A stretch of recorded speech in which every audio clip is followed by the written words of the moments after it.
ও তোরা, আচ্ছা ইন্দ্রদাকে দেখতে পাচ্ছি না। ইন্দ্রদা আসেনি? আসবে, ও জ্যামে আটকে গেছে।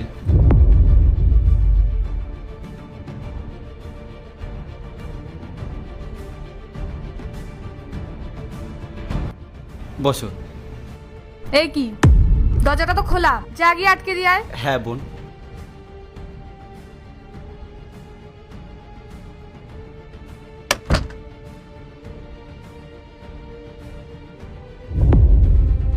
বসো।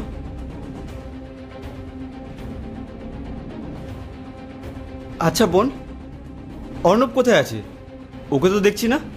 অফিসে গেছে। তাহলে ডাক দে না ওকে, যদি আসা সম্ভব হয় তাহলে আসুক। আমরা এত দূর থেকে এসেছি, একটু দেখাও হয়ে যাবে। শোন দাদা, আমার হাজবেন্ড না তোর মতো রাস্তায় ঠেলা লাগায় না, অফিসে যায়, কাজ করে।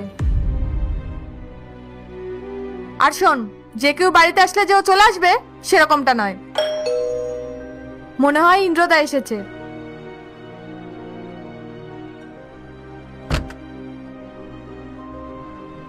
আরে দাদা, তুই চলে এসেছিস? বৌদি কোথায়? বৌদিকে তো দেখতে পাচ্ছি না। আসলে তোর বৌদির একটা ইম্পর্টেন্ট কাজ ছিল, তাই আসতে পারিনি। আচ্ছা ঠিক আছে, আয় তুই ভেতরে আয়।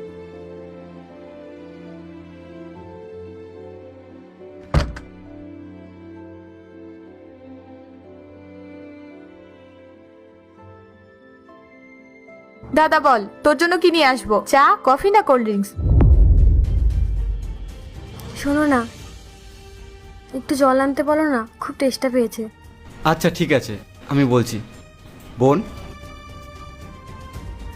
তোর বৌদির একটু জল তেষ্টা পেয়েছে, একটু জল এনে দিবি? দাদা তুই কি পাগল আছিস? দেখছিস না বৌদি চুপচাপ বসে আছে? বৌদি তো নিজে গিয়ে জলটা নিয়ে আসতে পারে। বোন, তুই আমার জন্য এক গ্লাস জল নিয়ে আয় তো। হ্যাঁ দিচ্ছি।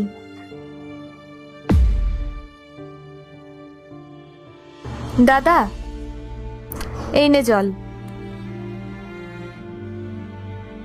বৌদি, নাও জলটা তুমি খাও।